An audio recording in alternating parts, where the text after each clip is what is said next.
Kailangan kong makalayo sa kanila. Bakit ganito ang pakiramdam ko? Nauuhaw ako sa sariwang dugo. Parang may bumubulong sa akin. Ayun siya! Huwag hayaang makatakas sa babae yan! Sundan niyo kahit saan magpunta! Tara, ayun!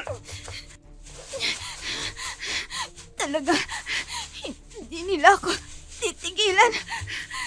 Anong nangyayari sa akin? Bakit maraming dugo sa katawan ko? Ayun! Tumigil siya noon! Tara na! Pagkakataon na natin to para mahuli siya! Tara! Wag! Huwag kayong lalapit! Huwag kayong lalapit! Anong nangyayari sa kanya? Nagbabago ang kanyang anyo ata! Namumula ang mga mata niya! Huwag mo siya lalapitan! Nanlilisig ang mga mata niya! Lalapain ka niya! Wag! Wag! Wag!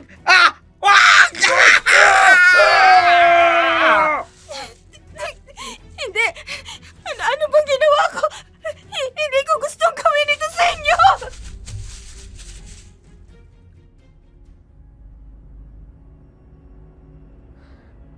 Naniniwala ba kayo sa aswang?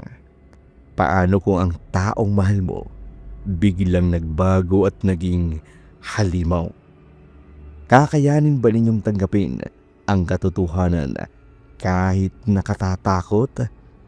Ano ang gagawin nyo kung sa isang iglap mawawala ang pagkatao ninyo at mapapalitan ng isang nilalang nagutom sa dugo? Handa ba kayong makilala si Lara? Isang dalagang bumalik sa Maynila. Dala-dala ang isang lihim na magpapabago ng kanyang buhay sa buong isla. Magsisimula ang kwento. Ang kwento ng sadistang Mayora. Tomas! Tomas! Halika, madali ka! Ano po yun, Tita Susan? Tignan mo! Sino ba itong paparating dito sa bahay? Parang si Lara! Si Lara nga po, Tita Susan. Lara! Nandito kami! Inay! Tomas! Alam niyong darating ako? Parang nakaabang kayo kung sinong darating. Hindi, Lara. Kararating ko lang din dito kay Tita Susan para bisitahin siya. Paano namin malalaman? Wala ka namang pasabi na ngayon ka na darating. Abay, ang akala namin nasa Maynila ka pa. Tita Susan, Lara, mauna na ako ha. Ihahatid ko pa kay Aling Cora itong mga order niyang danggit at pinatoyong dilis. Sige, Tomas. Kita na lang tayo mamaya sa bahay. Nay, pasensya na kayo kung nabigla kayo sa pagdating ko. Anong ibig mong sabihin, Lara?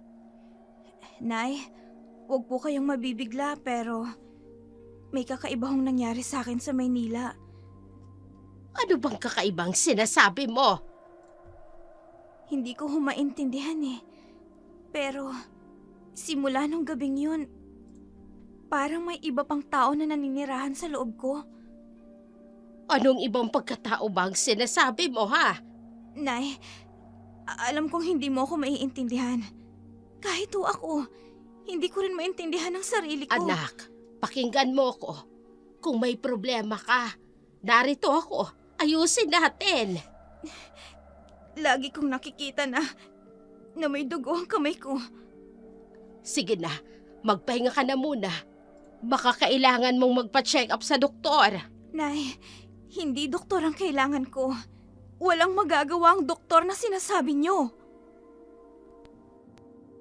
Ang pagbabalik ni Lara ay tila ba isang tag-init na matagal nang tumigil.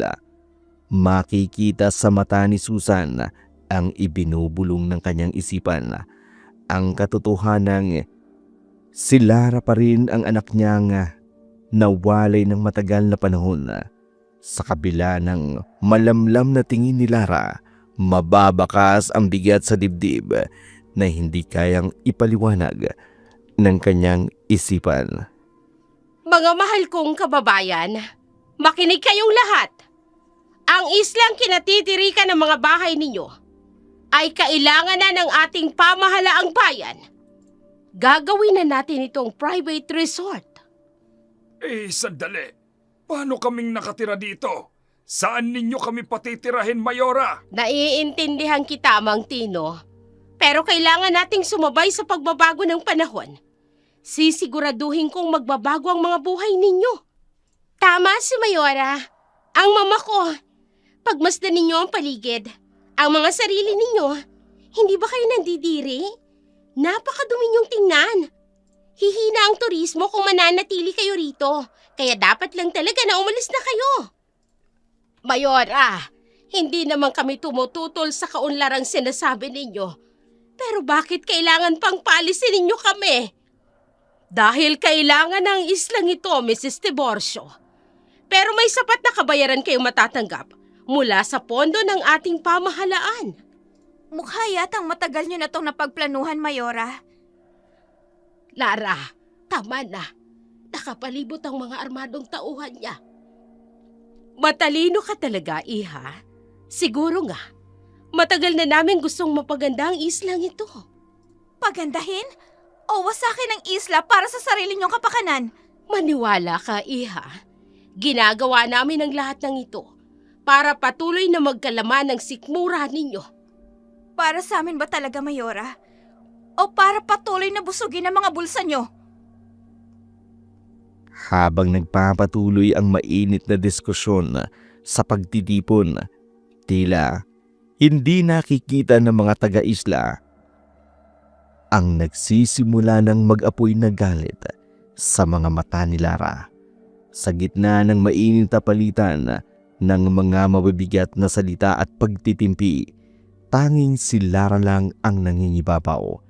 Sa kabila ng matamis ng ngiti ni Mayora Claudia, bakas ang galit na nakakulong sa kanyang dibdib.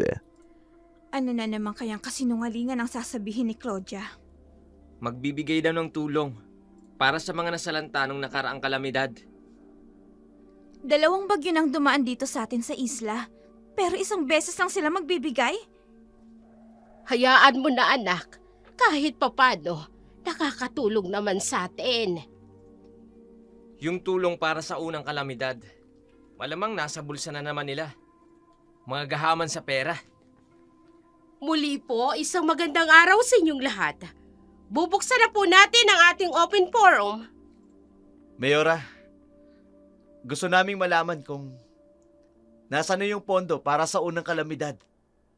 Dapat noon nyo pa ibinigay sa mga taga-isla. Huwag po kayong mag-alala.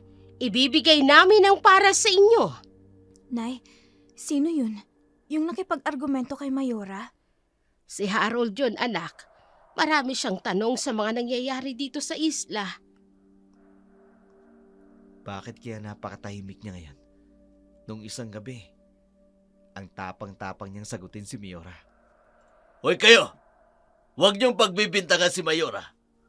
Bakit? Ayaw ba ninyong sumunod sa patakaran ni Mayor? Ha? Gusto ba ninyong makasuhan at makulong? Ano masasabi niyo sa mga krimen at patayan na nangyayari sa isla? May mga alagad tayo ng batas. Ipaubayan natin sa kanila ang paglutas ng mga krimen na yan. May tinatago talaga sila. Tingnan nyo, bigla na lang umalis. Huwag kang maingay, Tomas. Baka marinig ka ng mga tauhan ni Mayora. Hi, ikaw yung nakipag-debate kay Mayora nung isang gabi, di ba? Oo, ako nga. Naroon ka pala nung gabing yun? Oo. Palihim ako nagmamasid habang nakikipagtalo ka kay Mayora. Ang tapang mo, ha? Salamat. Ikaw rin naman kanina eh. Halos hindi nakapagsalita si Mayora. Pero ang hinhin mo ngayon. Ako nga pala si Harold. Ikaw? Lara. Ako si Lara. Tomas, Lara, tayo na. Anak, hindi ka dapat nakikipagkilala sa lalaking yan. Sa unang pagkikita ni na Harold at Lara, kapwa naramdaman ang paghanga sa isa't isa. Matapos ang mainit na harapan, may kanya-kanyang direksyon ang mga naroon. ang mga salita ni Harold na parabang palaso na tumatago sa dibdib ni Claudia. Si Kamagong na tila aninong sumusunod na may kapangyarihan, nakamasid sa bawat galaw ng may pagdududa. Hoy, anong ingay yon? Lara! Lara, anak! Nasaan ka? Baka natutulog na sa silid niya. Sisilipin ko sandali. Oh. Aba, wala si Lara sa kanyang silid. Lara! Lara, nasaan ka? Lara! Tita Susan! Shh! Huwag po kayong maingay. Tingnan niyo si Lara. Kanina pa siya nakatayo dyan sa hardin. Anong ginagawa niya sa hardin? 10 oras na ng gabi. Hindi ko alam, Tita Susan. Kanina ko pa siya pinagmamasdan habang nakakubli ako dito sa malaking puno ng akasya. Lara, anak, ayos ka lang ba? Tita Susan, baka delikado kung lalapit kayo. Tumutulo ang dugo sa mga kamay niya. Nay, huwag po kayong lalapit. Diyan lamang po kayo. Lara, anong nangyayari? Bakit duguan ang kamay mo? Hindi ko alam. Nandito na ako sa labas nang magising ako. Tapos may mga patay na hayop na nakapalibot sa akin. Tita Susan, tingnan niyo. Mga pusa at asong pinaghati-hati ang mga katawan. Wakwak ang mga tiyan at nakakalat ang mga laman sa lupa. Lara, sabihin mo sa amin, anak, hindi pwedeng hindi mo alam. Nag-aalala kami sa'yo. Lara, walang magiging problema kung sasabihin mo sa amin ni Tita Susan. Hindi ko maalala. Ang natatandaan ko, may amoy akong dugo. Ayokong gawin pero hindi ko mahinto ang mga kamay ko. Kung ganun, anak, hindi mo sinasadya ang nangyari. Pero paano kung ako nga ang may gawa nito? Paano kung... Lara, makinig ka. Walang ibang nakakita sa nangyari. Baka may nakapasok lang na ligaw na hayop dito sa bakuran. Anak, sige na, matulog na tayo.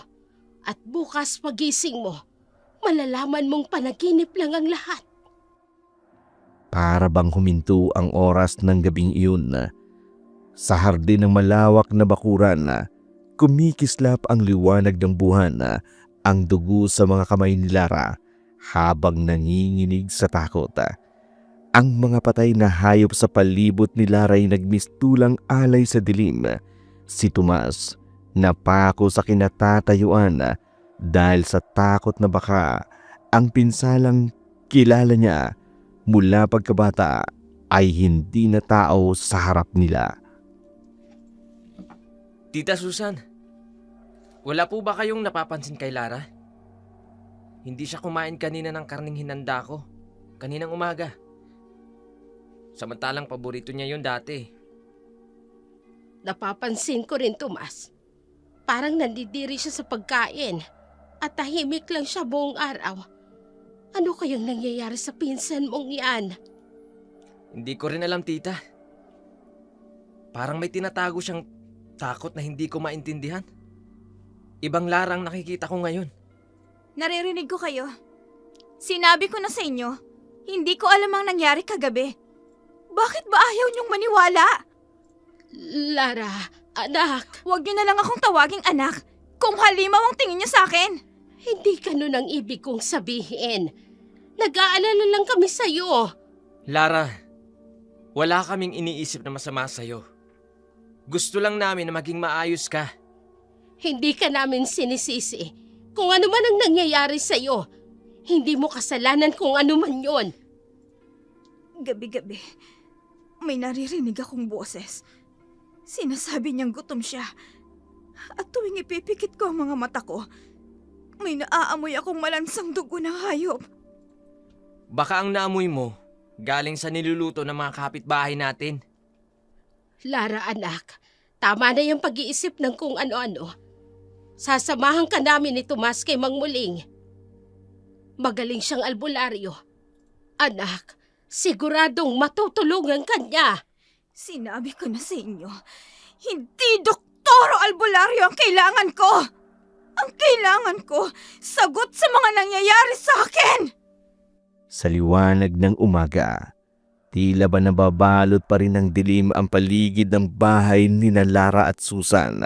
Si Lara, para bang unti-unting nilalamon ng sariling pagkatao, habang si Tomas ay nagsisimula ng makaramdam ng takot na lumapit kay Lara. Sa mga sinabi ni Lara, nakaramdam siya ng kilabot. Ay, Mare! Ay, totoo pala talagang napakabait ni Mayora Claudia. Gagawin niyang lahat para sa ikagaganda ng buhay natin. Ay nako, Mare. Huwag ka maniwala doon. Estelo lang yun para makuha ang tiwala natin. Nang sa ganon, mabilis niyang magawa ang gusto niya. Ikaw talaga kahit kailan, wala kang tiwala kay Mayora. Matulungin naman siya, hindi ba? Ay nako, basta ako, hindi ako naniniwala. Huwag kayong magtitiwala sa kanya. Marami nang namamatay at nawawalang mga kabataan dito sa atin. Sino nagchichismisan na yan sa inyo, ha? Hoy kayo! Kapag narinig ko pang sinisiraan ninyo si Mayora, ipaaresto ko kayo.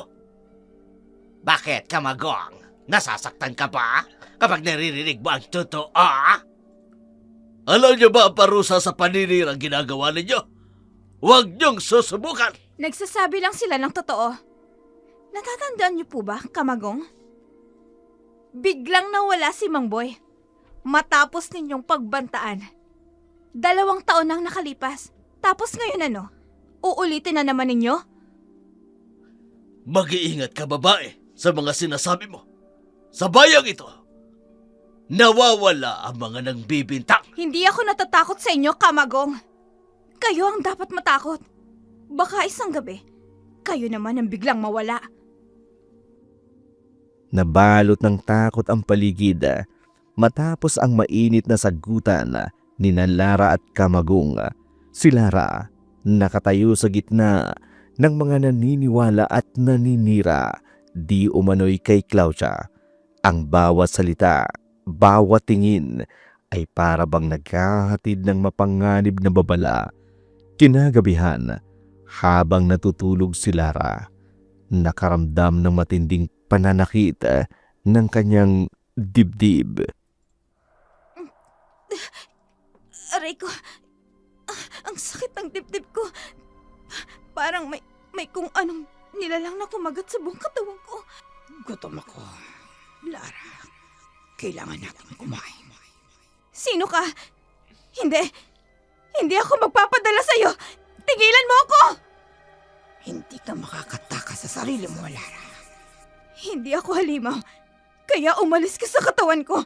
Tantanan mo na ako! Hindi halimaw? Bakit hindi ka tumingin sa salamin nang makita mo kung sino ka talaga, Lara? Diyos ko, heto ang malaking salamin sa gilid ng kwarto ko. Haharap ako sa salamin. Nang gabing yun, nakatayo si Lara sa harapan ng salamin. Ang sariling refleksyon niya ay hindi sumusunod sa kanyang mga galaw.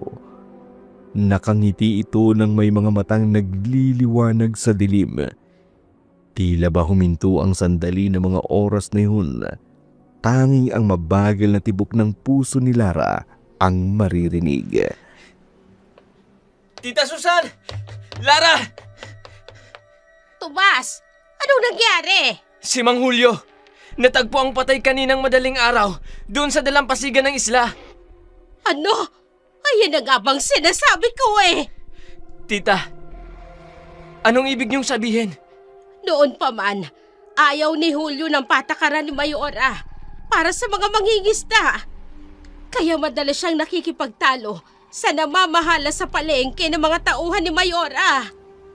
Sinasabi ba ninyo na mga tauhan ni Mayor ang pumatay kay Mang Julio? Pero kung mga tauhan ni Mayora ang pumatay, bakit pinira-piraso ang bangkay? Maaring matindi ang galit nila kay Mang Julio. Kaya ba pati puso ni Mang Julio, kinain nila? At yung dugo, saan kaya naman napunta? Diyos ko, hindi pa nga natatagpuan yung nawawalang 3 kabataan. At ngayon, may pinatay na naman. Ayon sa usap-usapan, nilapa raw ng mabangis na hayop. Wasak ang dibdib, nakakalat ang mga laman, at wala na ang puso. Pero ang nakapagtataka, wala raw kahit konting patak ng dugo sa paligid ng bangkay. Sunod-sunod na mga nangyayaring ito sa isla. Kung hindi dinudukot, pinapatay. May mga nagsasabi, may nakita silang anino kagabi. Malaki at napakabilis. Sino raw ang nakakita, Tomas? Si Aling Cora, pero ayaw niyang magsalita. Natatakot daw siya. Lalong dapat tayong mag-ingat. Hindi natin alam kung sino ang kalaban natin. Mas lalong delikado kung wala tayong gagawin. Hindi pwedeng maghintay na lang tayo kung sino ang susunod na mamatay. Nagsimulang kumagat ang takot sa isla. Sunod-sunod na nawawala ang mga hayop, ang ilang mga kabataan. Kung hindi man matatagpuan na lamang ang mga bangkay, karamihan ay ayaw nang lumabas ng kanilang bahay dahil sa takot na baka sila na ang susunod na maging biktima. Ngunit sa gitna ng kaguluhan, si Lara ay patuloy na nag-iisip kung anong magagawa para matigil ang ganoong karahasan. Kahit luma na ang building na to, kitang-kita pa rin ang bakas ng mga paa. Susundan ko kung saan patungo ang bakas. Mabuti na lang at maliwanag itong flashlight na dala ko. Eto, papunta sa likuran ng lumang building. Ikaw? Anong ginagawa mo rito? Ako dapat ang nagtatanong sa'yo. Anong ginagawa mo sa abandonadong building na to? Sa ganitong oras ng gabi? Shh! Ayon sa nakausap ko, may mga countdown na itinapon dito, galing sa munisipyo. Baka may mga dokumento na may kinalaman kay Mayor. Kung ganun, pareho pala tayo ng pakay kung bakit naririto. Pero kanina pa ako nag-iikot-ikot. Wala akong makita ni kahit... Relax lang. Huwag ko masyado mabilis. Hindi kaya espiya ni Miora ang napag-utusan niya. Kaya hindi sinunod ang totoong pinagagawa ni Mayor. Kung ganun, hindi lang tayo ang nag-iimbestiga. Pero, bakit kaya gusto rin nilang mag-imbestiga kay Mayora? Simula kasi nang ipahayag ni Claudia na gagawing resort ang isla, saka dumami ang mga misteryosong pangyayari. At naniniwala ako, hindi coincidence yun, kundi pinagplanuhan. Tama ka, Harold. At yung nangyari kay Mang Julio, naniniwala ka ba na mabangis na hayop ang gumawa nun? Yun nga ang gusto kong itanong sa'yo, Lara. Nasaan ka nung gabing namatay si Mang Julio? Pinagdududahan mo ba ako? Hindi ko kailangang sagutin yan, Harold. Hindi kita pinagdududahan, Lara. Pero kailangan ko malaman. Bakit nga kailangan mong malaman? Sige, ipagpalagay na natin na nawala ko sa bahay ng gabing yon. Anong gagawin mo? Akala ko, ako lang ang nag-iisip ng iba sa lugar na to, Lara. Sandali, kilala mo pala si Harold? Oo, nagkakilala kami doon sa pagtitipon sa baryo nung nakaraang linggo. Kilala ko rin yan si Harold. Mabait yan kahit tahimik. At saka minsan, masyadong seryoso. Salamat. Ano nga palang ginagawa mo rito? Malalim na ang gabi at mag-isa ka. May hinahanap kasi ako, Harold. Pero mukha yatang wala rito. Hindi bale, sa ibang lugar ko na lang hahanapin. Nagkatinginan sina Lara at Harold sa sinabi ni Denise. Sapat na upang maunawaan nila ang isa't isa. Sa loob ng abandonadong gusali, may mga kakaibang amoy. Amoy kalawang mula sa mga bakal at amoy na tila ba patay na kung anong hayop sa paligid. Sa pagitan ni na Harold at Denise at Lara, walang tiyak kung sino ang kakampi at kaaway sa kabila ng kanilang pagkakakilala. Si Denise ay may kakaibang ngiti na ipinukol kay Harold.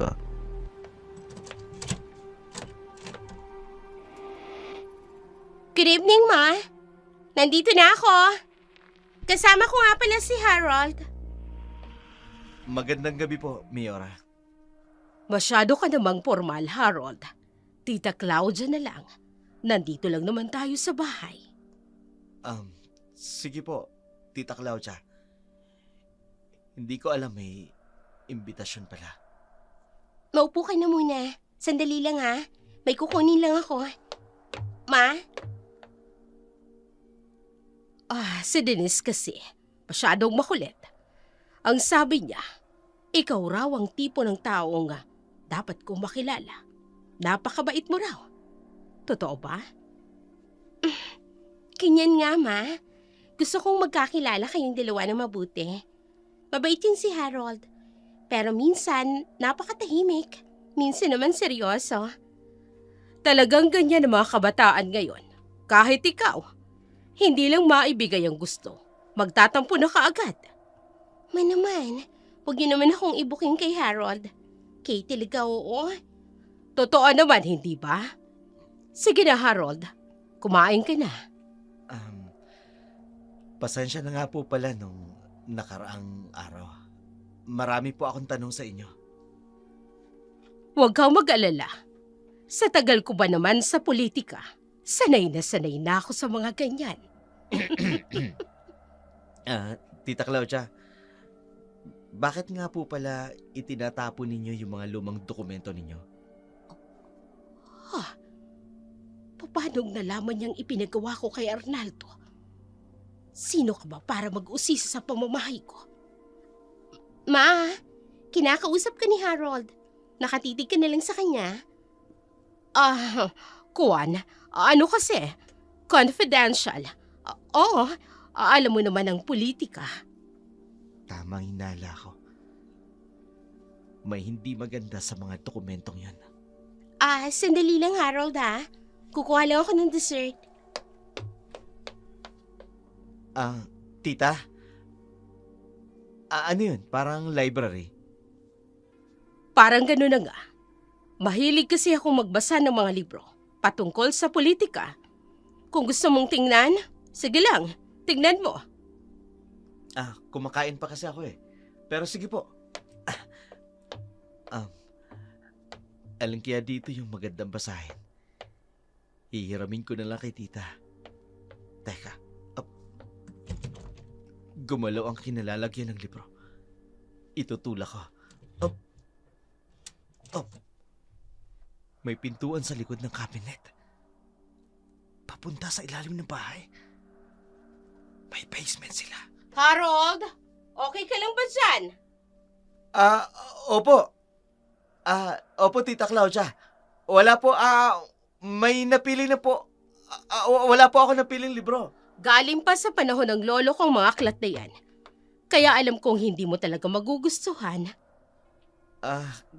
Kung ganun, luma na po pala talaga, tita. Okay ka lang ba?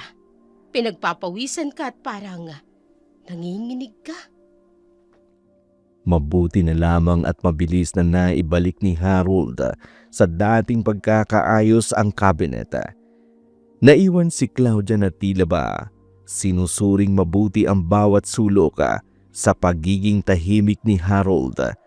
Naglalaro na sa kanyang isipan kung ano ang naroon sa basement habang nasa gitna ng kasiyahan. Walang kamalay-malay si Denise sa aninong dumaan sa likuran ni Claudia. May mapupulang mga mata. Sandaling lumitaw at mabilis namang naglaho. Usap-usapan ngayon sa social media ang di umano'y aswang sa inyong lugar. Gaano po ba katotoo ito, Mayora Claudia? Kagaya ng sabi mo, usap-usapan lamang ang mga yan. Sa panahon ngayon, wala nang aswang. Kaya walang katotohanan ng kumakalat na balita patungkol sa mga aswang. Mayora, kamakailan po ay napabalita ang pagkawala ng 3 kabataan dito sa inyo. Ilang linggo na po ang nakararaan. Ano po masasabi niyo tungkol dito? Totoong may ilang kabataan ang umalis, papuntang Maynila, para magtrabaho.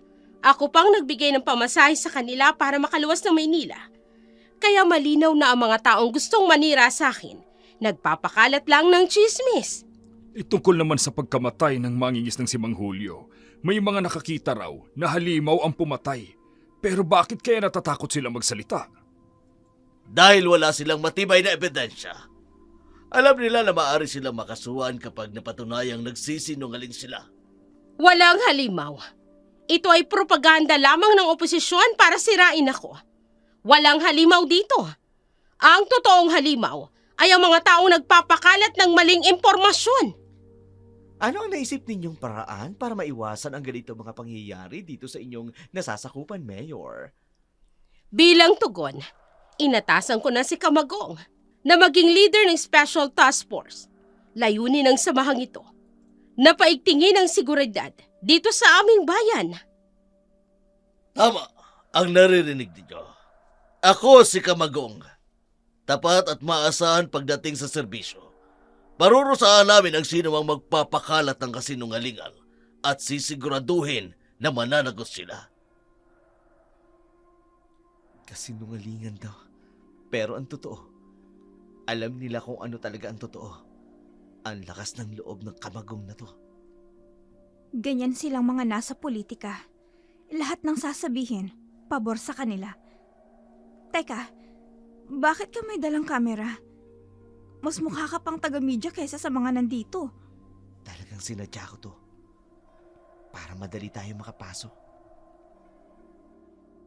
Napakaganda ng ngiti ni Claudia sa harapan ng maliwanag na kamera. Sa bawat pitik ng ilaw, tila ba may bakas ng kasinungalingan. Habang ipinagtatanggol ni Claudia ang sarili sa harapan ng bayan, walang nakaalam kung may mga bangkay na namang lumalabig sa kagubatan. Sa isang sulok, tahimik na nakamasid sina Harold at Lara. Alam nilang hindi propaganda ang mga patayan at ang pagkawala ng mga kababaryo. Maawa po kayo! Wala po talaga akong alam sa sinasabi nyo! Sinungaling! Lagi kang nakikita ni Camagong na palihim na nakikipag-usap sa telepono. Nagre-report ka sa boss mo! Ha?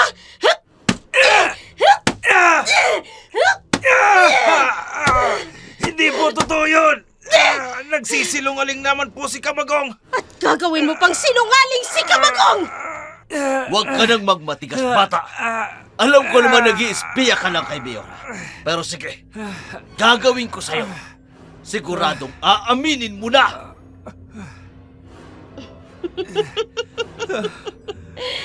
Ako na, Camagong. Tingnan natin kung hindi ka pa magsasalita kapag dumaloy na sa katawan mo ang malakas na bultahe ng kuryente. Teka, ano gagawin nyo sa akin? Huwag niyong gagawin yan. Maawa po kayo. Wala sa bokabularyo kong salitang awa. Huwag. Ganito ang ginagawa ko sa matitigas ang ulo. Maniwala po kayo sa akin. Wala po akong kinakausap na kahit sino.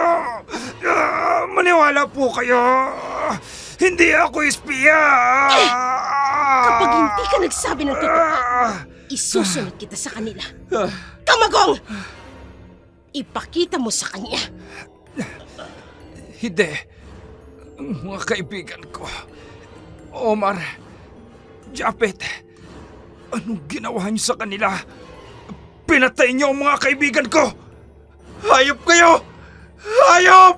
Ganyan din ang gagawin ko sa'yo kapag hindi ka nagsabi ng totoo. Ngayon, sa huling pagkakataon, sabihin mo, sinong nag-utos sa'yo para mag-espiya sa akin? Patayin niyo na ako kung gusto niyo. Pero nagsasabi ako ng totoo. Walang espiya! Matigas ka, ha? Huwag kang magmadali. Dahil talagang makakasama mo rin ang mga kaibigan mo! Patayin niyo na lang ako. Hindi ako nag-iispiya sa Kung inyo. ganyan, wala ka na ring silbi. Isasama na kita sa mga kaibigan mo. Kamagong! Miora! Alam mo na ang gagawin! Sandali. Saan niyo ako dadalhin? Anong gagawin niyo sa akin? Wag! Bilisan mo! Wag! Bilisan mo!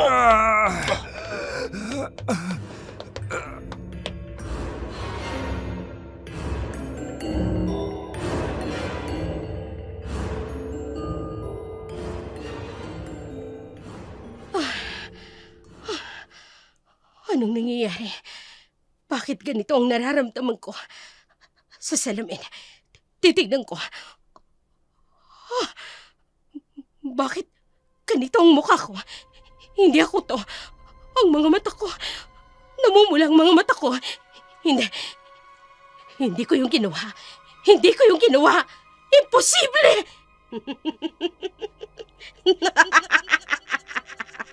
Oo. Ikaw. Ginawa mo.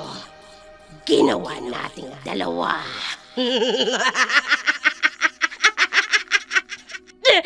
Hindi. Hindi ako yun. Hindi ako pumapatay. Hindi. Harapin mo ako, Claudia. Para makita mo kung sino kang talaga. Diyos ko! Anong nangyayari sa akin? Ako ba talaga ito?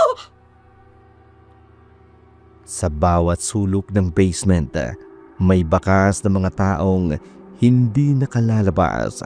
Si Kamagong, tahimik ngunit tapat, parang walang puso.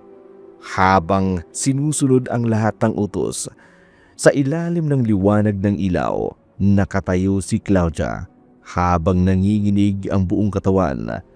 Ang salamin sa kanyang harapan, hindi na refleksyon ng kanyang sarili, kundi isang paalala na may ibang nilalang na gumagamit ng kanyang katawan. Lara, sigurado ka bang wala makakakita sa atin? Sigurado ako. Si Tomas lang ang palaging gising sa ganitong oras. Pero hindi siya magtatanong kung hindi mo siya kakausapin. Hindi pwede magbulong-bulungan lang tayo. Sa mga nangyayari dito sa isla, dumadami na ang nagiging biktima ng mga nawawala. Maaaring may nalalaman ng iilan sa atin dito. Pero ayaw nila magsalita dahil sa takot na... Malakas ang kutob ko, Lara. May kinalaman ang mga dokumentong yun sa ginawa ni Mayora. At baka yun ang pwedeng magpahamak sa kanya. Kaya ipinatapon niya. Alam ko. At maaaring may kinalaman din sa nangyari sa akin sa Manila. Ano ba talagang nangyari sa'yo, Ron? Kung kailangan mo yung sekreto, makakaasa ka. May insidenteng nangyari sa akin sa Manila. Isang gabi pagising ko, puro dugo ang mga kamay ko. Pero hindi ko alam kung... Kaya umuwi ka rito sa isla. Oo. Pero kahit anong layo ko, parang naroon pa rin ang pangyayaring yun. Lara? Harold? Anong ginagawa niyo rito sa labas ng Tomas! ganitong oras? Shh! Huwag ka maingay. Nagpapahangin lang kami dito. Huwag ka na magsinungaling, Lara. Nakita ko na, ilang beses ka nang lumalabas ng palihim tuwing gabi. Totoo pala ang sinasabi ni Tomas, Lara. Harold, tigilan na ninyo yan. Tita Susan, wala po kaming masamang binabalak. Hindi nyo kilala ng lubusan si Mayora Claudia. Lahat ng kumakalaban sa kanya, nawawala. Nay, hindi ako natatakot sa Dapat kanya. matakot ka.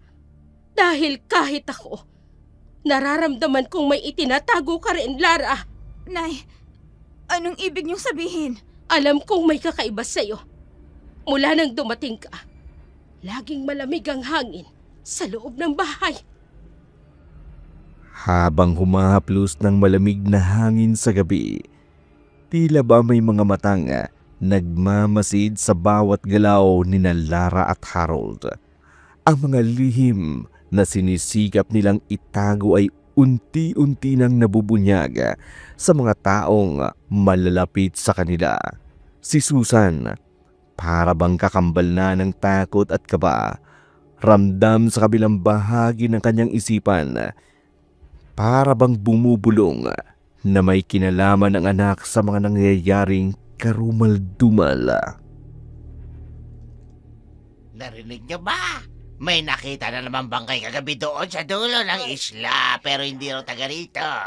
Ay, nakita ka namin yun. Sila na nakita din nila. Ay, Diyos ko! Hanggang kailan ba ang dilobyong ito dito sa atin? Ay, sobrang nakakatakot na dito sa atin. Alam mo, naisip ko, kung hindi kaya tambay mga gumagawa ng mga yan ay magandang aadit ang mga yan. Nako, kayo naman. Magsiuwi na nga ho kayo, mga Tama! tatang. Dapat imbestigahan yan. Wala tayong sinasanto dito. Kahit sabihin pang kamag-anak natin ang mga nagkasala, dapat panagutin. Pero hindi nyo ba napansin? Mula nang dumating si Lara, dumami ng patayan dito sa isla. Ay, ganun ba yung sa tingin mo eh? Anak yun ni Maring Susan. Ay, sa tingin ko, hindi niya naman magagawa yun. Hindi nyo alam kung anong kaya niyang gawin. Minsan, ang pinakamatamis ng ngiti ay ang pinakamatinding panganib. Anong sinasabi mo, Kamagong? Huwag niyong pagbibintangan ng anak ko. Hindi niyo kayang patunayan ang mga sinasabi ninyo. Ay, di talaga kami naniniwala, Marie Susan, na magagawa yun ng anak mo. Alam kong napakabait niyang si Lara. Ay, tama yun. Kung ganon, patunayan mong inosente siya. Dahil kung hindi, ako mismo ang magpapahuli sa kanya. Bago kayo mangusga, Kamagong, matuto muna kayong manalamin nang makita ninyo kung ano talaga ang totoo. Parang apoy na kumalat ang takot sa isla. Sa bawat bulungang maririnig sa bawat sulok ng isla, lumalakas ang boses ng panghusga. Si Lara, na minsang tinanggap bilang anak ng bayan, ngayon itinuturing ng kriminal. Sa bawat tingin ng mga tao, may halong takot at pagkamuhi. Ngunit sa likod ng lahat, si Kamagong ay tahimik na ngumingiti dahil alam niyang bawat galaw ng takot ay naglalapit sa tunay na layunin ni Claudia, ang alisin ang mga sagabal sa kanyang kapangyarihan. Mga kaibigan, alam kong marami pa sa inyong hindi nakakaalam. Si Mayora Claudia ang mama ko. Siya ang nagpaunlad sa bayang ito. Siya ang dahilan ng pag-angat ng mga buhay ninyo. Yan ang palaging bukang bibig ninyo. Para mag-amoy rosas ang pangalan ng mama mo. Bakit hindi nyo sabihin kung nasaan na yung mga nawawala naming kababaryo? Hindi lahat ng pag-unlad ay tama, Denise. Masasabi bang maunlad ang bayan? Kung kaliwat kanan ng patayan? Ano bang alam mo sa mga politika? Galing ka sa Maynila. Tapos kung makapagsalita ka, parang may alam kang gawin para lang makatulong. Ikaw, anak ka nga ng Mayora. May naitulong ka ba? Ano bang nagawa mo sa sinasabi mong pag-unlad? Wala kang karapatang tanungin ako. Anak ako ng Mayora. Kaya matuto kang rumespeto. Wala akong pakialam kung anak ka ng kahit sinong Poncio Pilato. Sinasabi ko lang kung anong dapat na totoo. Ang kapal na mukha mo. Nandito ka lang naman para manggulo. Kamagong, paalisin dito yung babaeng yan! Hindi ako nanggugulo. Oo. Iniisip mo lang yan dahil alam mong totoo. Masakit, hindi ba? Kung ayaw mong maniwala sa mama ko, di lumayos ka sa lugar na to. At kung ayoko, anong gagawin mo? Ipapapatay mo ko sa mama mo? At ipapalapas sa mga hayop para paniwalain ng mga tao na aswang ang pumapatay? Tumigil ka! Gusto mo makasuhan, ha? Kakasuhan niyo ako dahil nagsasabi ako ng totoo. Diyan kayo magaling, Kamagong. Ang sindakin ng mga mahihina. Bakit hindi kayo lumalaban ng patas? Lara, tama na. Huwag dito. Maraming tauhan si Mayor sa paligid. Ayan! Nakita na ninyo! Wala siyang respeto! Makinig ka, Denise. Lalo ka na, Kamagong. Ah! Darating ang oras. Nakakainin ninyo lahat ng sinasabi ninyo. Tandaan nyo yan. Sa gitna ng mainit na batuhan ng malulutong na salita, sa pagitan ni Denise at Lara, walang magawa ang naruroon kundi ang makiramdam. Ang mga salita'y para bang matutulis na patalim na tumutusok sa dibdib ng bawat nakaririnig. Sa isang sulok, si Harold ay nananatiling tahimik, ngunit sa isipan ay may kapirasong katotohanang nakahandang sumambulat anumang oras. Denise, ikaw lang mag-isa ngayon dito ah. Oo, umuwi kasi yung mga maid namin pagkatapos ng trabaho nila. Si Mama naman, bihirang umuwi ng maaga. Ito na tamang pagkakataon. Pasensya ka na, Denise. Pero kailangan kong gawin. Bakit mo pala na itanong? Natatakot ka ba? Hindi naman. Bakit? Dapat ba ako matakot? Naku, hindi. Kilala ka na ni Mama, hindi ba? Kaya huwag ka mag-alala. Alam ba ng mama mo na isasama mo ko ngayon dito? Hindi eh. Hindi ko na nasabi kay Mama. Pero ayos lang yan. Wala namang magiging problema. Akong bahala. Mga anong oras ba kadalasan dumarating si Miora? Gabi na ba? Kadalasan madaling araw na. Kuminsan, sa opisina na lang siya natutulog. Ganun ba? Talaga palang napakasipag ng mama mo, no? Teka, okay ka lang ba? Hindi ka ba komportable nakaharap ako? Naku, hindi. Okay lang. Hindi lang talaga ako sanay na. Heto, uminom ka muna. Para naman ma-relax ka. Salamat. Habang nag-uusisay paikot-ikot ang mga mata ni Harold sa loob ng malaking bahay, hanggang sa mahagilap ng kanyang mata ang maliit na opisina sa dulong bahagi ng bahay. Hindi rin maiwasan na sulyapan ang lihim ng pintuan na minsan niya nang natuklasan at dito'y sinimulan niyang gawin ang tunay na plano. Ito nga pala, ang private office ni Claudia. Kailan makahanap ako ng kahit anong ebidensya bago pa magising si Denise. Pero sisiguraduhin ko, matagal siya magigising. Dahil dinamihan ko ang pampatulog na nilagay ko sa inumin niya. Habang walang malay si Denise dahil sa pampatulog na inilagay ni Harold, palihim nitong pinasok ang private office ni Claudia. Bawat sulok ay hinalungkat ni Harold. Bawat peraso ng madaanang papel, saglit na sinusuri ang nilalaman. Eto. May nakasulat. Neutralized threat. Mga pangalan ng taong pilit na pinatahimik. Hindi. Pangalan nito ni Itay. Anong nangyari? Si Itay? Biglang kumabog ng malakas ang dibdib ni Harold nang makita ang pangalan ng kanyang ama. Saglit nitong tiningnan si Denise. Wala pa rin itong kamali-malay. Akmang lalabas na sana si Harold sa private office ni Claudia nang mapansin ang isang folder sa isang sulok ng cabinet.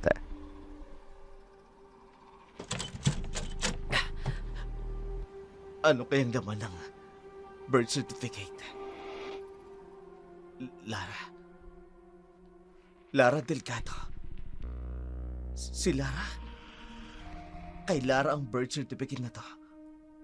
Pero ang pangalan ng ina, hindi masyadong nakikita ang nakasulat.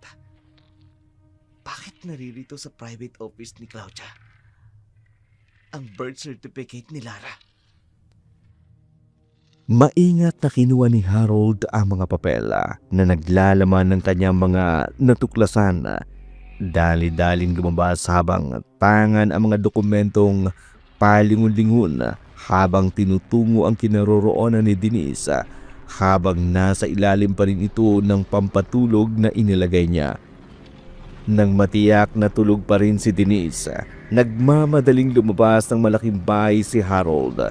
Ngunit bago pa ito makalabas ay dumating na si Claudia. Sige na, isarado mo na lamang ang gate paglabas mo. Sige po, Mayora. Wala na po kayong ipag-uutos? Sadali lang. Parang may taong papalabas galing sa private room. Nakikita mo ba yon? Opo, nakikita ko. Kilala ba ninyo siya? Hindi. Pero parang pamilyar ang kanyang kilos at ang pangangatawan. Baka isa sa mga kaibigan ni Ma'am Denise. Sige na, ako nang bahala dito. Iwanan mo na ako. Sino bang lalaking ito? At bakit siya pumasok sa private office ko? Kailangan ko na makalabas sa malaking bahay na to. Bago pa dumating si Mayora. Kapag naabutan niya ako, sigurado... Harold! Tita Claudia, Ikaw nga. naririyan na pala kayo. Nakita kita habang papalabas ka galing sa office ko. May hinahanap ka ba? Ano po si tita eh? Naghahanap po ako ng banyo po. Tama. Tulog po kasi si Denise kaya hindi ko na ginising. Sino ka ba talaga, Harold? Bakit parang matagal na kitang kilala? Sa tuwing pinagmamasdan kita, nakikita ko ang isang taong matagal ko nang kilala. Tita Claudia, bakit po ganyan ang titig niyo sa akin? May gusto po ba kayong sabihin o ipag-utos? Sabihin niyo lang po. Kamukha mo ang isang taong kilala ko dati. Sino ka ba talaga? Bakit po parang nag-iba po yung boses ninyo? Ayos lang po ba kayo, Tita Claudia? Sino ka ba talaga? Isa ka ba sa mga nag-iispiya sa akin? Sino ka? Tita Claudia, ano po nangyayari sa inyo? Bakit parang nagbago ang kulay ng mata ninyo? Harold, anong ginagawa mo rito? Si Denise, nasan siya? Si Denise po eh, natutulog po siya. Halika, dito ka na lang magpalipas ng gabi. Pwede kang matulog dito sa sala. Kung gusto mo, sa guest room, ikaw na ang bahala. Sige po, tita. Bagamat humupa na ang kaba at takot na nararamdaman ni Harold, naruroon pa rin ang pagtataka sa biglaang pagbabagong nakita niya kay Claudia. Hindi maipagkakaila, si Claudia na kilala bilang tagapagtanggol ng bayan, ngayon ay parang nilalamon ng sariling kasamaan.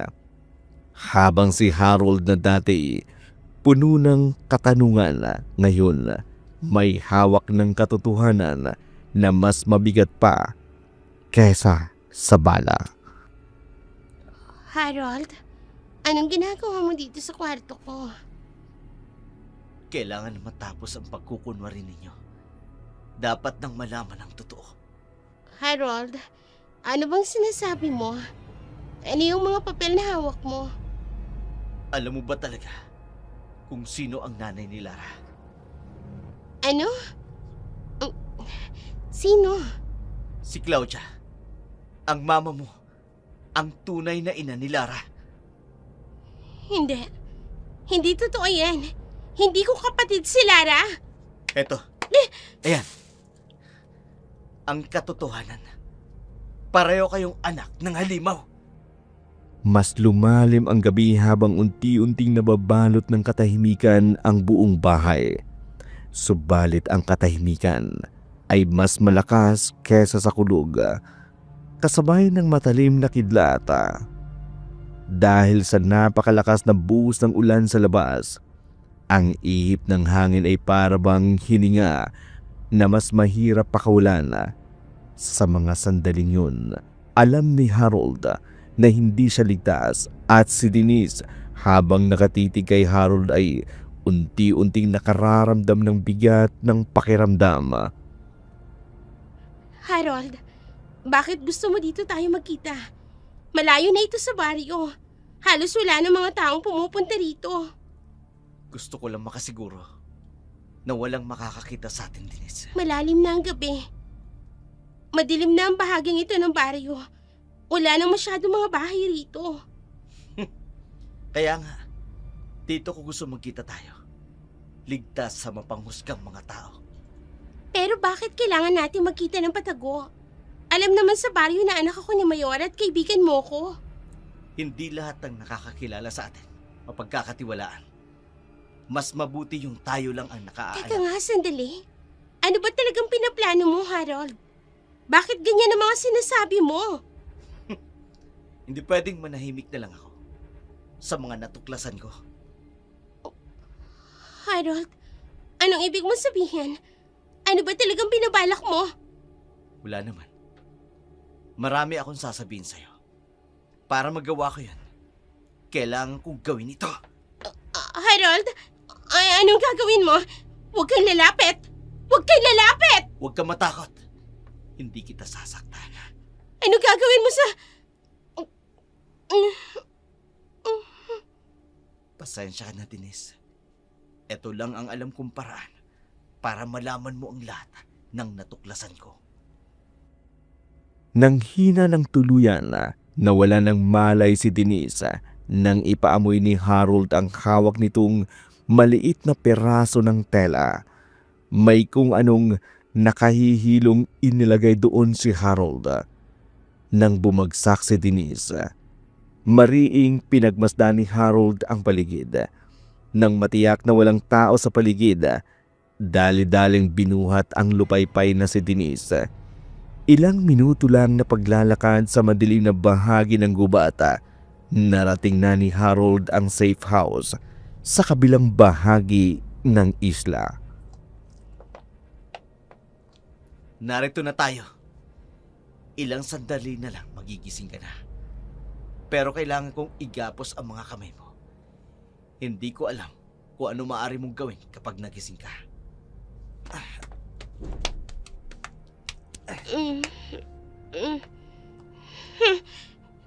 Nasaan ako? Harold? Gising ka na. Kalma lang. Wala kang dapat ikatakot. Anong nangyari? Bakit nakatali ako? Harold! Dinala ka rito para siguradong ligtas ka. Ligtas? Dinukot mo nga ako eh. Bakit mo ba talaga ginagawa to? Ano ba talagang kailangan mo? Makinig ka, Denise! Si Claudia ang mama mo. Hindi siya yung inakala mong mabuting leader ng bayan. Hinayaan kitang gawin sa akin to. Pero wag mong idadamay ang mama ko. Hindi mo siya kilala. Kilala ko siya! Higit pa sa gusto kong aminin sa'yo at sa mga tao. Tingnan mo ang mga dokumentong yan. May listahan ng mga pinatay. Mga tinaguro ang neutralized threat. At kasama dyan, ang pangalan ng tatay ko! Hindi! Hindi totoo yan. May personal ka ng galit sa mama ko. Kaya sinisiraan mo siya. Bakit nasa opisina ng mama mo ang birth certificate ni Lara? Hindi! Hindi pwede. Mabuting tao ang mama ko. Siya ang nagpaganda sa bayang ito. Leader ng sindikato ang mama mo! Ang ipinagmamalaki mong mayora! Isang mamamatay tao! Tama na! Kriminal! Tumigil ka na! Hindi ako naniniwala sa'yo.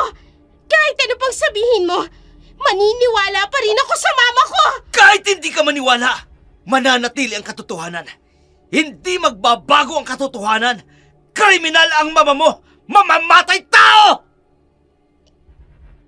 Sa loob ng madilim na safe house ni Harold, umalingaw-ngaw ang dalawang magkasalungat na mundo. Ang isang puno ng pagmamahal at paniniwala at ang isa'y puno ng galit at paghihiganti. Habang lumanlalim ang gabi, ang bawat salita ni Harold ay parang apoy na tumutupok sa buong pagkatao at tiwala ni Denise. Ngunit sa likod ng luha, may bahagyang pagdududa na nagsisimulang umusbong sa puso ni Denise. Sa kabila ng lihim na plano ni Harold, may mga mata sa isang sulok ng gubata na nakamasid sa kanya. Lara! Lara! Kailangan natin mag-usap. Tomas, anong nangyari? Tamang hinala ko, Lara. Si Harold, may masamang binabalak. Teka, sandali. Hindi kita maintindihan. Paanong nalaman mo na? Ilang araw ko nang napapansin ang mga kakaibang kilos ni Harold. At nung isang gabi, nakita ko magkasama sila ni Denise papunta sa dulong bahagi nitong isla. Kaibigan ni Harold ang anak ni Mayora. Siguro may usapan sila. Lara, hindi yun. 2 gabi na raw hindi umuwi sa bahay nila si Denise. Yun ang sabi ni Kamagong habang nag-aabang sila sa pagsalta ng mga mangingisda. 2 gabi? Dinukot ni Harold si Denise? Ganun ba ang pinupunto mo, Tomas? Ganun na nga, Lara. Iba ang mga kilos ni Harold nung nakita ko sila. Parang napipilitan lang si Denise na sumama sa kanya. Kung nawawala si Denise, di sana nagwawala na yung Mayora niyang ina. Sigurado ako, Lara. Dinukot ni Harold si Denise. May binabalak siyang masama. Kumalma ka nga, Tomas. Hindi yun magagawa ni Harold. At saka, ano naman ang mapapala ni Harold kung dudukutin niya si Denise? Hindi ko alam. Baka humingi ng malaking pera kapalit ng buhay ni Denise. Tomas, malayo sa katotohanan niyang iniisip mo. Hindi ganun ang pagkakakilala ko kay Harold. Pero paano kung dinukot nga ni Harold si Denise? Kung ginawa man yun ni Harold, siguradong may sapat na dahilan siya. At kung wala, paano kung isa siya sa mga kalaban? Lara, hindi mo siya dapat pagkatiwalaan ng basta-basta. Hindi pa natin siya lubusang kilala. Tama ka, Tomas. Hindi pa natin siya lubusang kilala. Kaya bakit natin siya huhusgahan sa isang bagay na wala tayong basehan? Lara, hindi ko naman siya inuhusgahan. Baka kasi... Tama na yan. Kung gusto mo talagang patunayan ang sinasabi mo, nakahanda ako. Anong pinaplano mo, Lara? Hanapin natin sina Harold at saka si Denise. Habang pinagtatalunan ni na Tomas at Lara ang pagiging kakampi at kaaway ni Harold, nararamdaman ni Lara ang bigat ng responsibilidad. Hindi lamang bilang anak ni Susan, kundi bilang nilalang na di niya kayang maunawaan. Ayon sa dalaga, ang tiwala ay isang napakalakas na sandata. Ngunit maaari itong maging patibong sa pagitan ng katotohanan at panganib. Unti-unting nabubuo sa loob ni Lara ang apoy na maaaring magliyab kapag hinihingi ng pagkakataon. Mga kababayan, sa wakas, natukoy na natin ang mga salarin sa pagpatay at mga nakawan dito sa baryo. Dapat sa kanila parusahan at ikaw lang! Yan. Hindi kami mamamatay tao. Hindi kami kriminal. Biktima rin kami. Ang mga pamilya namin. Namatayan rin ako ng anak. Naniniwala ka bang sila nga ang mga kriminal? Mukhang pinarusahan na naman nila yan para umamin. Pwedeng ganun nga.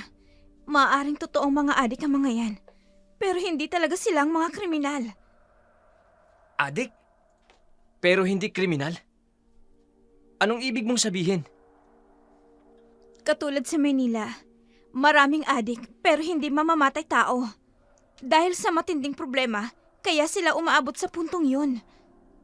Ibig sabihin, ginagamit lang sila ni Mayora para mawala sa kanya ang atensyon ng mga tao. Tama ka, Tomas. Nang sa ganun, magmukha silang malinis sa mata ng mga tao.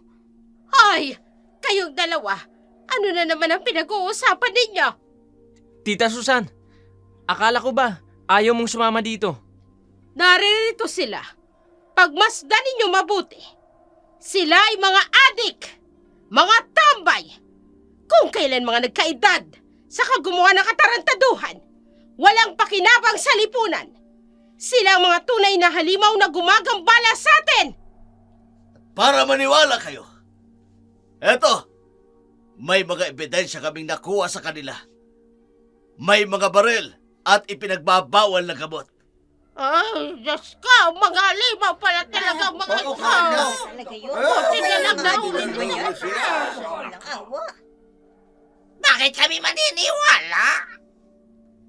Baka kung anong gawin sa amin ng mga tauhan ni Mayora kung hindi sila paniwalaan.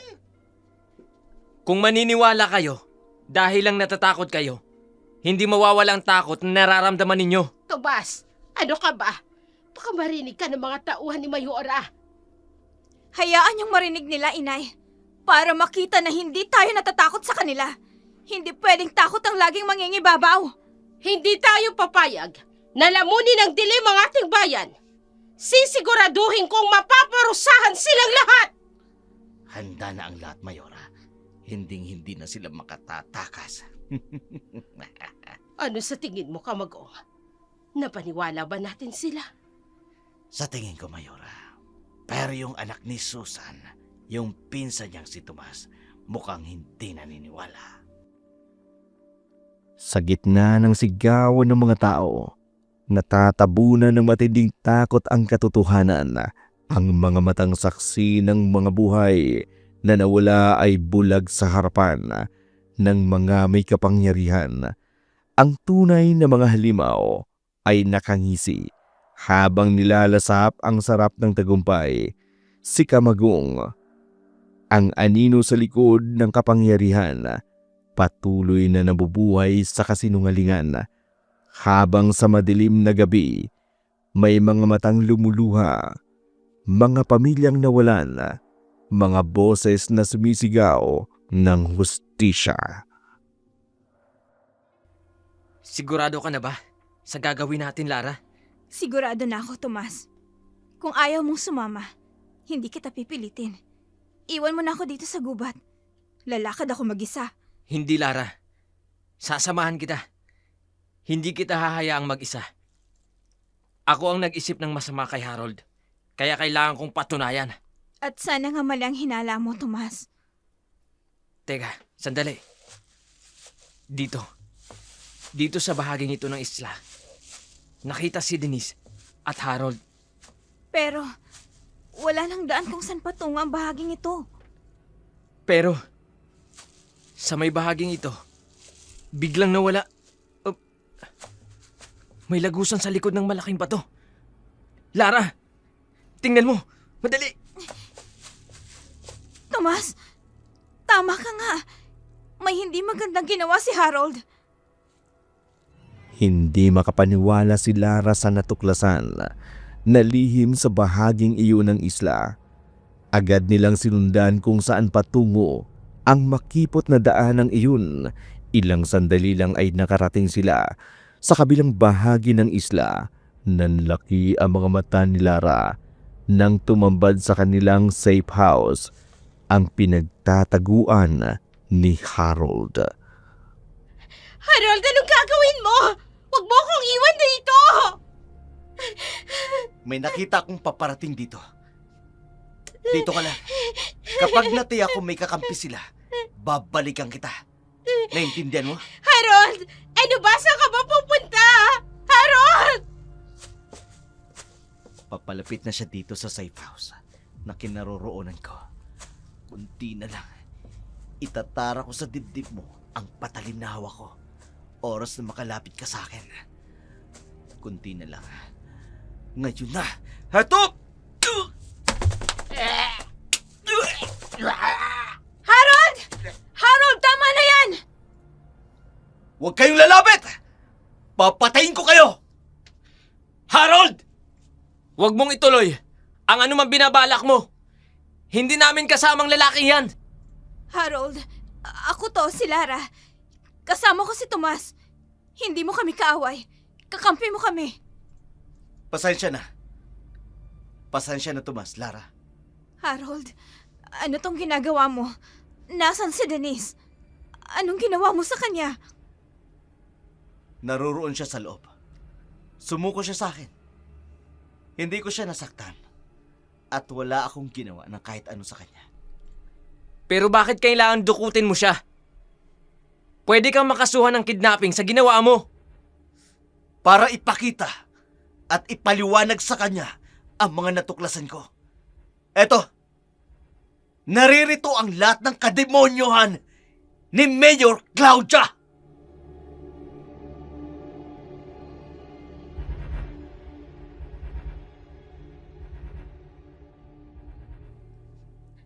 Lara, salamat at dumating kayo. Ang mama ko! Ang mama ko! Ano to? Listahan ng mga ipinapatay ni Claudia? Hindi. Leader ng sindikato si Mayora. Diyos ko, totoo ba to? Totoo yan, Lara. Naririyan ang mga pangalan na ipinapatay ni Claudia. Kasama ang tatay ko. Napakahayop niya! Yun ang dahilan kung bakit bigla ka nalang lumitaw dito sa isla, Harold? Para hanapin ang pumatay sa iyong ama? Oo.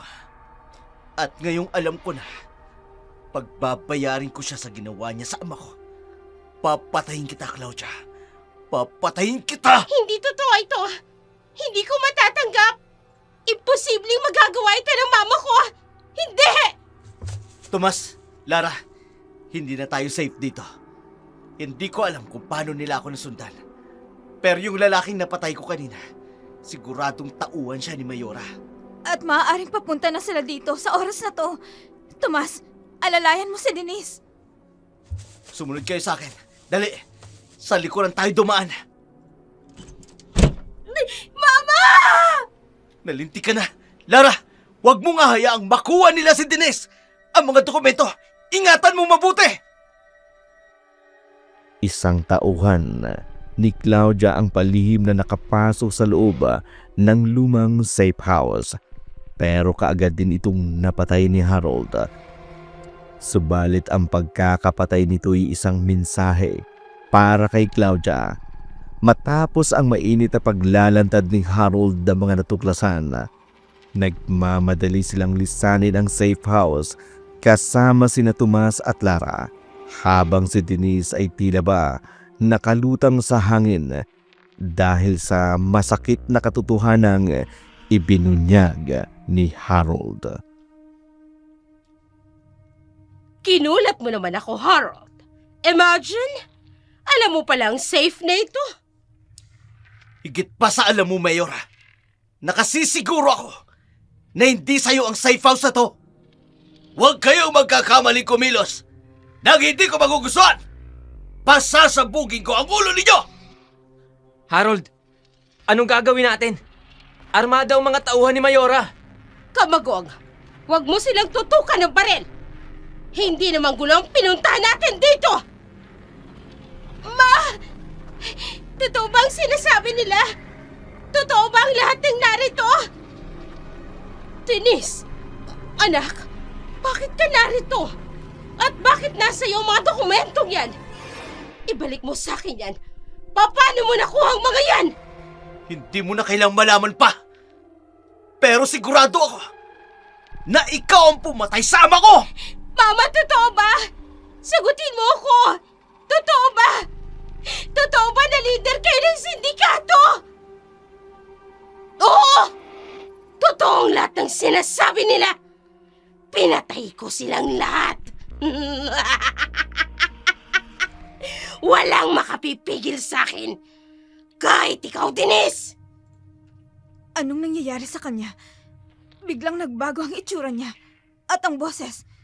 Hindi siya si Mayora Claudia. Lara! Lumayo kayo sa kanya! Papalapit siya sa inyo! Lumayo kayo sa kanya! Ako ang harapin mo, Claudia! Pagbabayaran mo! Tigil! Huwag kayong magkakamaling saktan si Mayora! Hindi kita sasantuin, bata! Sige, subukan mong saktan ang kaibigan ko. Lalaslasin ko ang lalamunan ng babaeng ito! Sige! Patayin mo ang babaeng yan. Marami na siyang nalalaman. Kaya kailangan niya ng manahimik. Kapag hindi mo siya napatay, ikaw ang papatayin ko!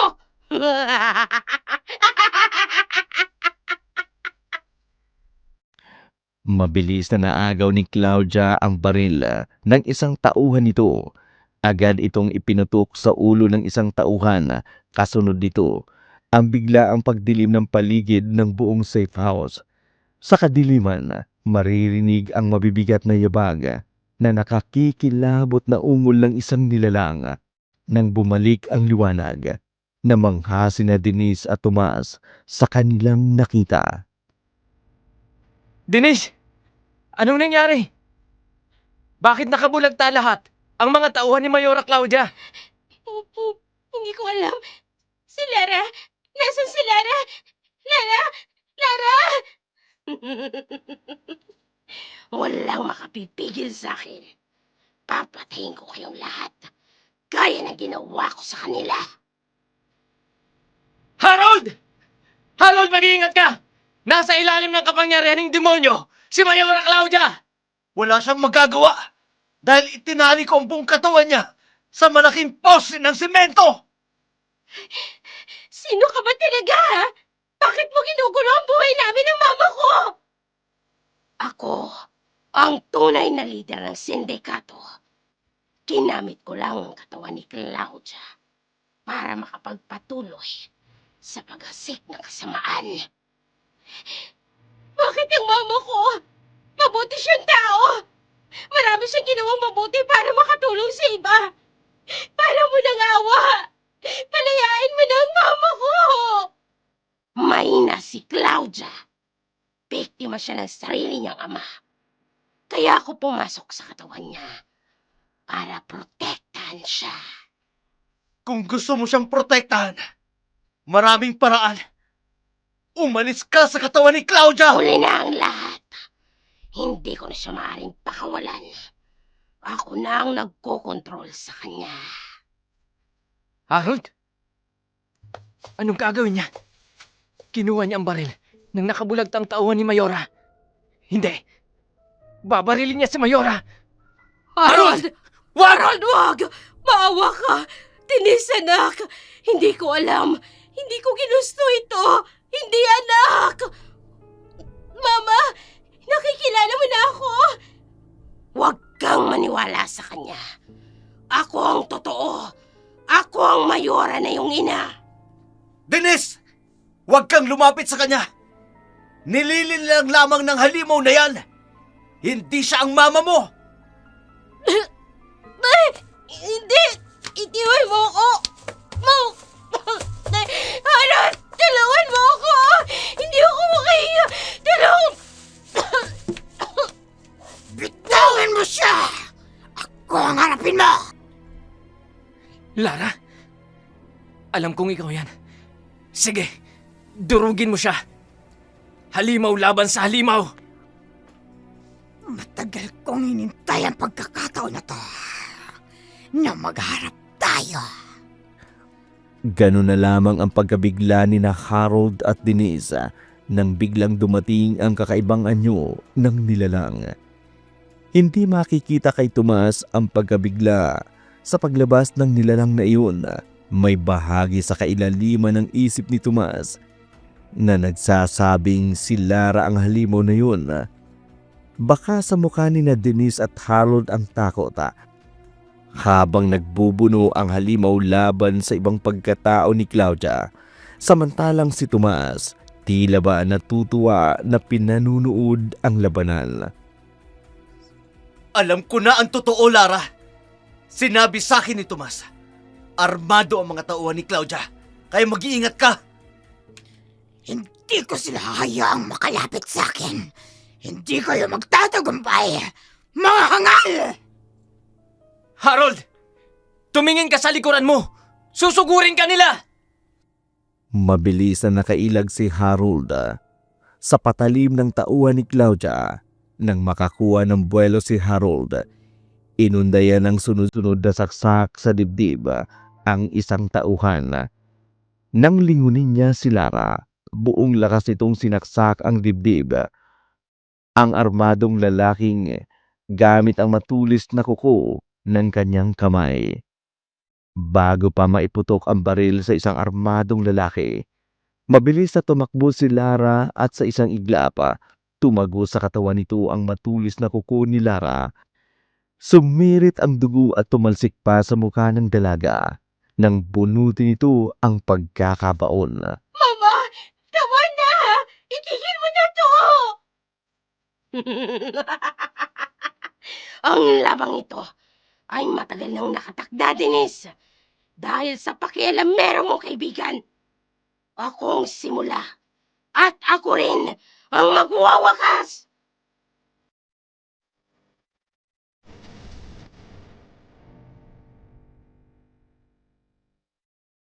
Hindi. Unti-unti na kaming nauubos. Wala nang kalaban-laban ng mga baril sa aswang na yan. Kailangan ko na makatakas dito. Hindi ako maaring mamatay. Patayin silang lahat! Walang dapat mabuhay! Opo, Mayora.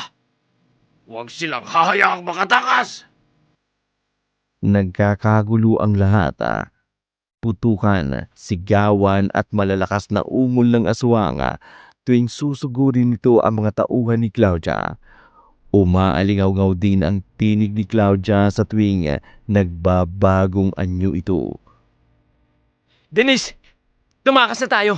Wala tayong kalaban-laban sa mga armanong tauhan ng mama mo. Halika na, Tomas! Sumunod ka sa akin! Alam ko ang dapat palabas dito! Dalian mo. Takbo na, Denise! Takbo na! Denise!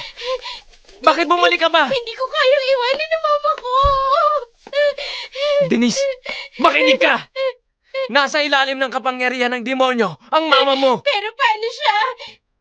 Si mama na lang ang natitira sa akin, Tomas! Sa bawat huling hininga ng mga biktima at sa bawat patak ng dugo, tila ba kasabay ng luha ng pagkahilo. Habang nagkakaputukan, tumatakbo si Denise at Tomas papalayo. Ngunit ang pagmamahal ay nanaig sa dibdib ni Denise. Ang anak na kayang iwanan ang ina sa gitna ng madugong labanan. Dalawang kapangyarihan ang nagbabanggaan, ang dugo ng halimaw at ang lakas ng isang ina na alipin ng kasamaan. Claudia, sumuko ka na! Hindi kita bibigyan ng pagkakataong mabuhay pa! Sinira mo ang buhay ng ama ko! Kukunin ko rin ang buhay mo! Hangal na bata. Masasayang lang ang buhay mo. Harold! Sa likod mo! Susugurin ka ng halimaw! Mabilis na nakailag si Harold, dahilan upang lumagpas sa kanya ang pagsugod ni Claudia. Sa isang iglap, hawak na ito ni Harold sa leeg, habang nakatutok ang patalim sa dibdib ni Claudia. Ngunit bago pa maitarak ni Harold ang patalim, bigla itong nakawala sa pagkakahawak ni Harold. Hindi mo ko kayang patayin. Pwes, ang babaeng ito ang papatayin ko! Harold! Tulungan mo ako! Harold! Bitiwan mo siya! Isa kang mahinang nilalang. Kung siya lang ang kaya mo, ako ang harapin mo!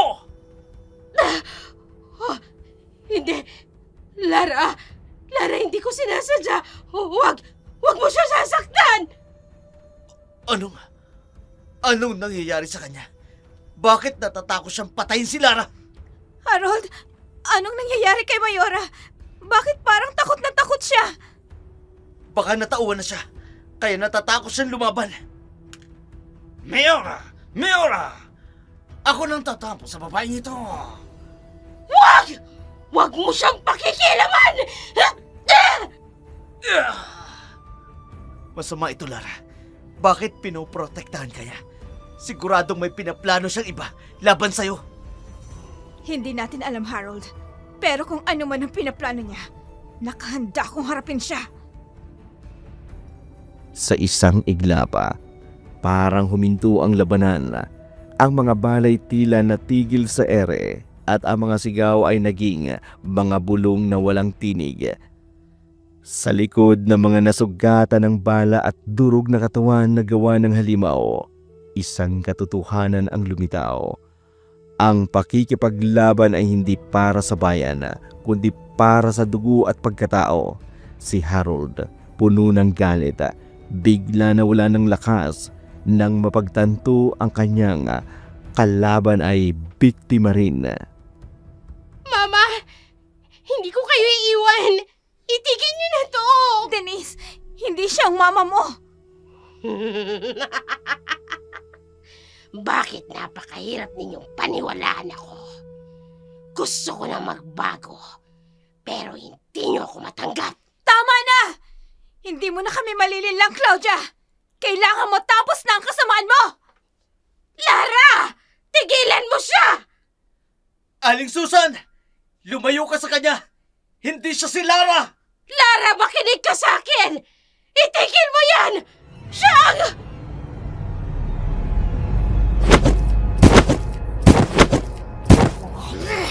Eto sa'yo!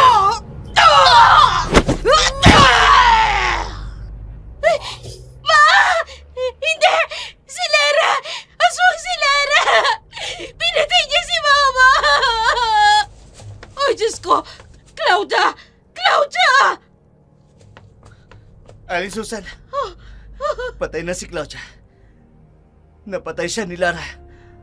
Tapos na ang kasamaan niya. Hindi ka dapat natutuwa, Harold. Hindi alam ni Lara ang ginagawa niya. Wala kayong alam! Anong ibig niyong sabihin, Aling Susan? Ano bang nagawa ko? Napatay ko si Claudia! Hindi! Sa isang igla pa, ang mga sigaw ng galit ay napalitan ng nakabibinging katahimikan. Nanlumo si Susan nang makitang nakabulagta at naghihingalo na si Claudia. Si Harold, bagamat nalilito sa biglaang pangyayari, nakatitig pa rin kay Lara na tila ba may malalim na katanungan. Sa sahig, nakahandusay si Claudia sa harapan ni Lara habang umaagos ang luha sa malapit ng mamaalam na mga mata. Buhay pa si Claudia. Hindi pa siya mamatay-matay. Lara... anak... Patawad, anak... Anong sabi mo?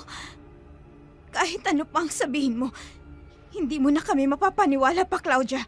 Tanggapin mo na ang kamatayan mo.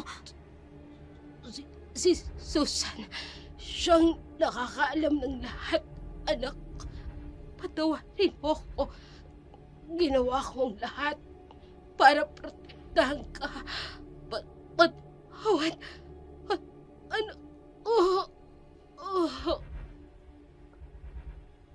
Lara, anak, makinig ka sa akin. Totoo ang sinasabi ni Claudia. Siya ang tunay mong ina. Ano? Paano? Hindi! Naniniwala ka lang dahil natatakot ka. Patay na siya, Inay. Hindi ka dapat natatakot sa kanya. Yun ang totoo. Ginawa lahat ni Claudia para lang mabuhay ka. Totoo bang narinig ko, Aling Susan?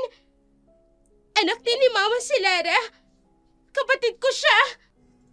Saka na lang ako magpapaliwanag, Denise.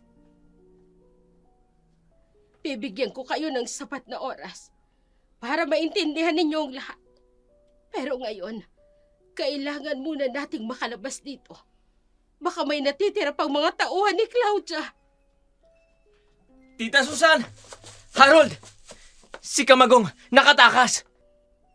Pagkatapos ng matinding revelasyon na matuklasan ang buong katotohanan, biglang naalala ni Susan ang nakaraan. Sa loob ng 20 taon, wala akong ibang hinangat, kundi ang malaman mo ang katotohanan, Lara. Simula ng gabing yon, hindi na ako matahimik.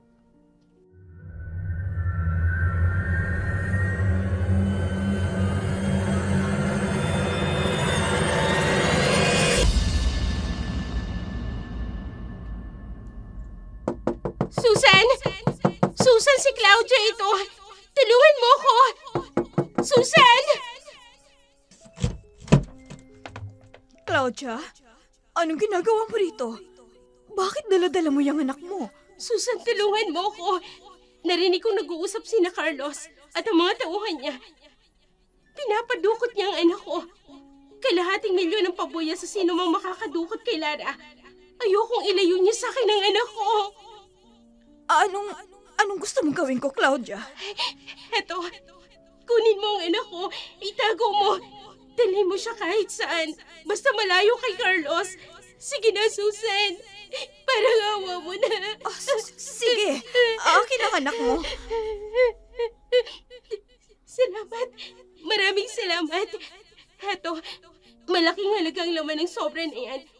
Gamitin mo kung saan kayo pupunta. Ibigay mo ang lahat ng kailangan niya. Makakaasa ka, Claudia. Palalakihin ko siya ng maayos. Ako ang magigisnan niyang ina. Pero hindi ko ipagkakait sa kanyang katotohanan sa panahong maunawaan na niya ang lahat. Salamat, Susan. Tatanawin kong malaking utang na loob ang ginawa mong ito. Sana maintindihan ako ng anak ko pagdating ng araw. Pero, paano ka?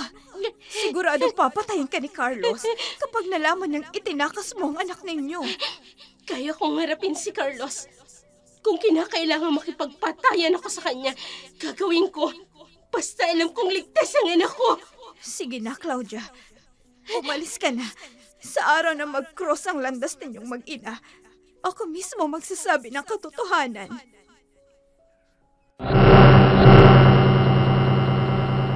Sino po ba si Carlos?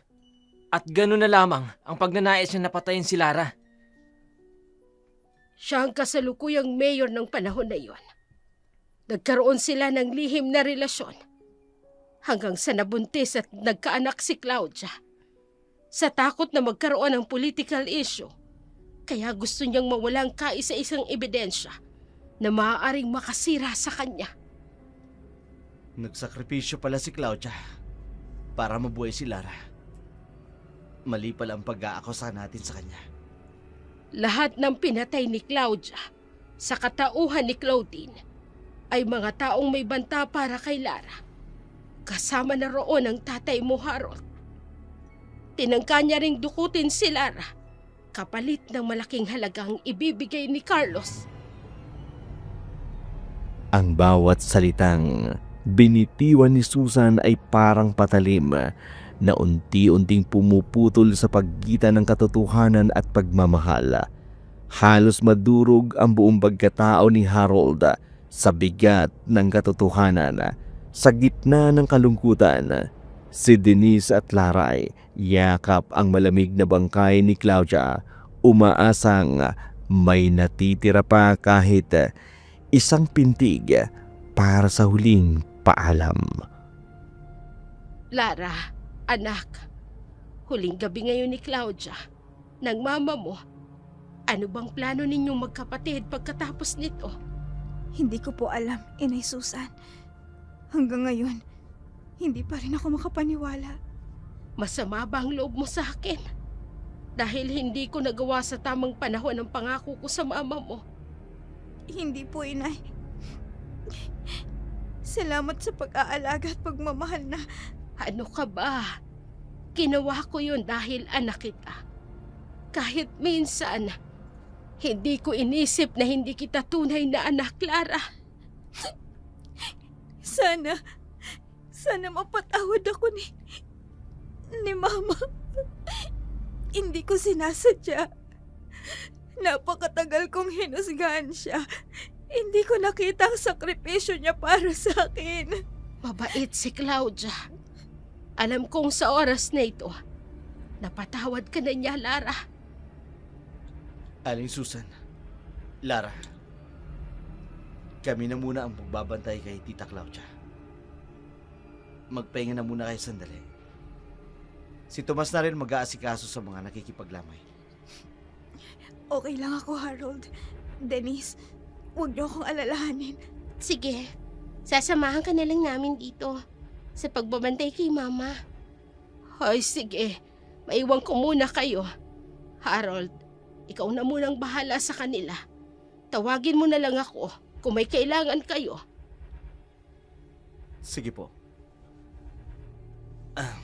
Lara, gusto ko lang sanang humingi ng tawad sa'yo. sa ginawa ng ama ko. Patawarin mo ko, Lara. Nagsisisi ako. Hindi ko alam kung paano haharap sa'yo. Huwag mo nang isipin yun, Harold. Hindi mo kasalanan ang ginawa ng tatay mo. Patawarin mo rin sana si Mama sa ginawa niya sa tatay mo, Harold. Ginawa niya lang yun para protektahan si Ate Lara. Walang kikilos sa masama! Huh? Huwag kayo magtatangkang lumaban! Hindi ako magdadalawang isip na patayin kayong lahat! Hoy! Kamagong! Harold! Tita Susan! Si Kamagong! Sinasabi ko na nga ba eh. Buhay ka pangayop ka! Wala na akong ibang pagpipilian, kundi patayin kayong lahat! Kapag hindi ko kayo napatay, ako ang papatay ni lahat ang pamilya ko!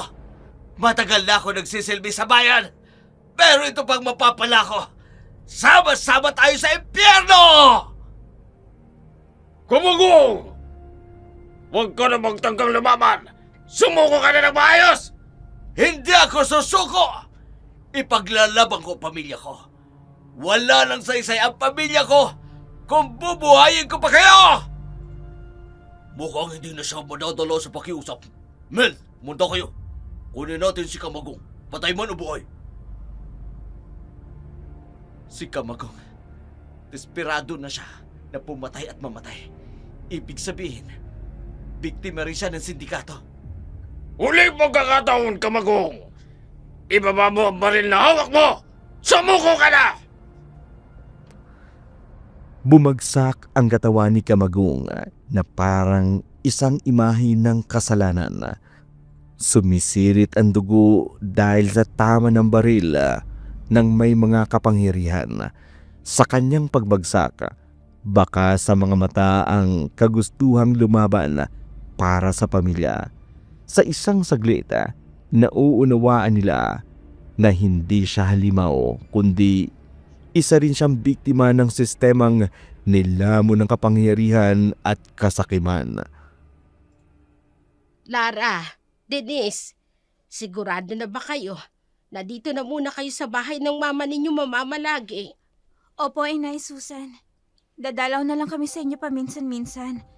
Ako na po muna mag-aalaga kay Denise habang nag-aaral siya. Oo nga po ni Susan. At saka, ikaw na ang nanay namin ngayon ni Ate Lara, di ba? Tama yun, Insan. Ate ka naman talaga ni Denise eh. Kaya ikaw ang mag-aalaga sa kanya. Siya, sige na. Bilisan na ninyo yung paglilinis. Hoy, Tomas! Tulungan mo si Harold na ibaba yung mga kahon doon sa itaas. Baka pamahayan ng lamok ang mga yon. Ako rin po, Nay Susan.